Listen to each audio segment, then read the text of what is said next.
कुछ ही सेकंड्स में कैसे सभी निशानों को लिख पाओगे, इसको याद करने का ट्रिक क्या है। तो जो नज़र नहीं आ रहा है उसको जीरो कर दो, सीधा सा है, यानी कि y जीरो हो जाएगा, z भी जीरो हो जाएगा, इस रूप में होगा। हेलो वेलकम, क्या हाल चाल। तो देखो यार, आज इस वीडियो में हम देखेंगे जो आपकी प्रश्नावली 11.1 है इसका सॉल्यूशन, और इसमें कुछ चीज़ें हैं उनका मैं ट्रिक आपको बता दूंगा, जैसे कि जो ऑक्टेंट हैं, जो अष्टक हैं, उनमें किस किस का निशान क्या होता है, याद करने में दिक्कत होती है। तो वो सारे ट्रिक्स मैं आपको इस वीडियो में इसी में बता दूंगा, और ये सारे क्वेश्चन भी आपको आसानी से समझ में आ जाएंगे। चलिए शुरुआत करते हैं। देखो, जो पहला क्वेश्चन है इसमें क्या बोला गया, एक बिंदु x अक्ष पर स्थित है, इसके y निर्देशांक और z निर्देशांक क्या होंगे। तो इस क्वेश्चन को करने से पहले आप एक बात समझो सर, ठीक है। आप एक बात समझो कि जब भी आपको बिंदु दिया जाए, चाहे किसी अक्ष पे हो या किसी तल पे हो, तो वो किस रूप का होता है, इसको याद करना है, इसको समझना बहुत आसान है।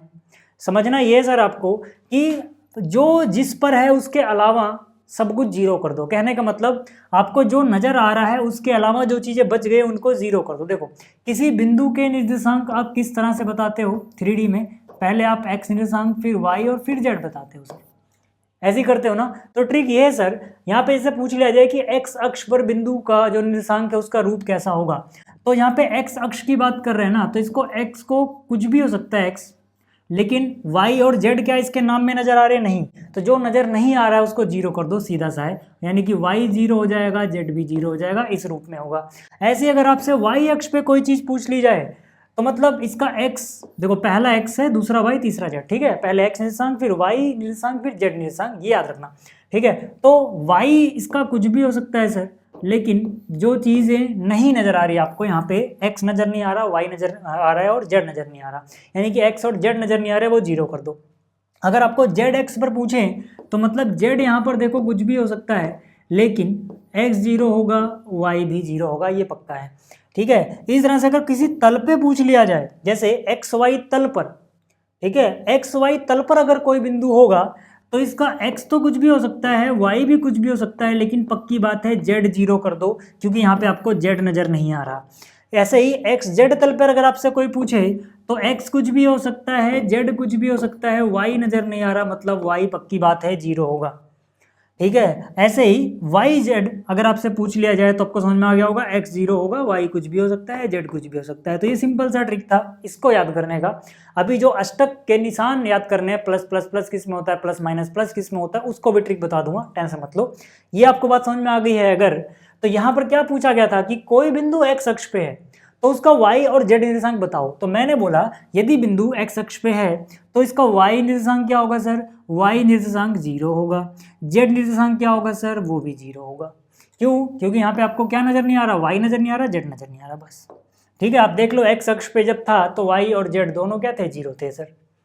तो अगर आपसे ये पूछा जाए कि निर्देशांक किस रूप का होगा, तो आपको ये लिखना है।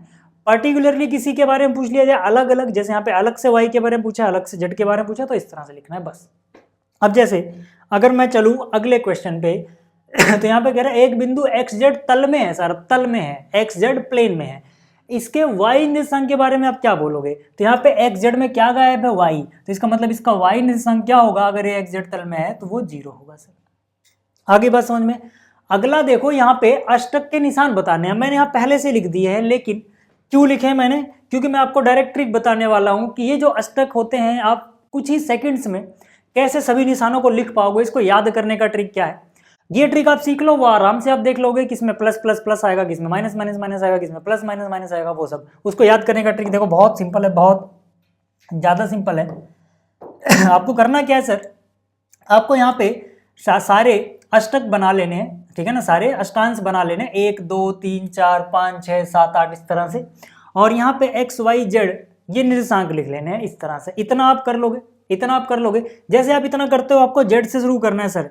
जेड के सामने क्या करना है सर, 4 बार प्लस लिखना है, ठीक है, 4 बार प्लस और फिर 4 बार माइनस लिख दिया।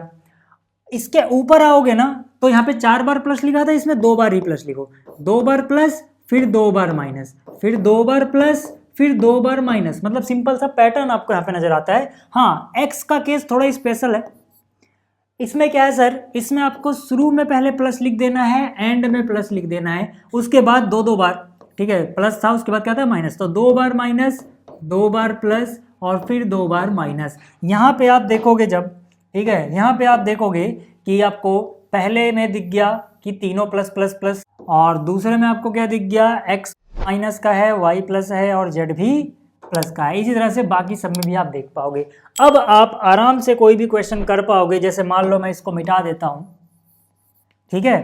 अब यहाँ पे आप देखो सर, यहाँ पे अब आप देखो, यहाँ पे है एक्स वाई जेड, आप देखोगे x प्लस का है, y प्लस का है, z भी प्लस का है। तो तीनों प्लस प्लस प्लस किस में आपने देखे थे, फर्स्ट क्वाड्रेंट में, है ना। फर्स्ट में क्वाड्रेंट नहीं, ऑक्टेंट यानी कि अष्टांश, ठीक है। 1 2 3 तीनों क्या है प्लस, किस में, पहले में। तो इसका मतलब क्या है, इसमें क्या आंसर आएगा, पहला अष्टांश।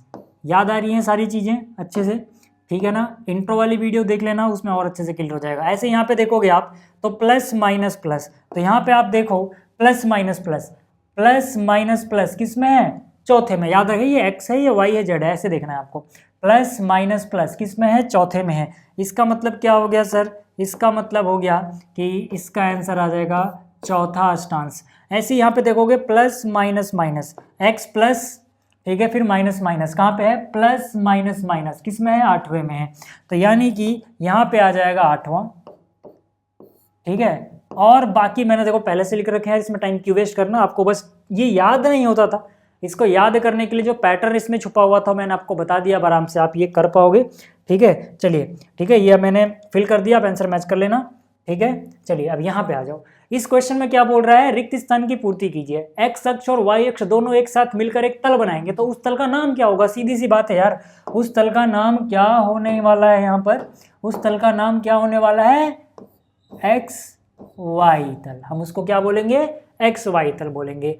एक्स वाई तल में एक बिंदु के अंदर किस रूप में होता है, मैंने अभी कहा जो चीज नहीं दिख रही उसको जीरो कर दो। एक्स नजर आ रहा है, ठीक है, एक्स कुछ भी हो सकता है। वाई नजर आ रहा है यहाँ पर, ठीक है, वाई भी कुछ भी हो सकता है। जेड नजर नहीं आ रहा, उसको जीरो कर दो, बस सिंपल सा ट्रिक है, ठीक है। निर्देशांक तल जो यहाँ पर है, ये इस अंतरिक्ष को कितने में विभाजित करते हैं, जो स्पेस है अपना, इसको कितने में डिवाइड करते हैं सर, 8 पार्ट में, 8 अष्टांश में विभाजित करते हैं। तो ये था आपका 11.1, आपको समझ में आ गया होगा। सिर्फ एक क्वेश्चन इसमें ऐसा था जिसमें बच्चों को दिक्कत रहती है, वो अष्टांश के निशान याद करने वाला, उसका ट्रिक मैंने बता दिया।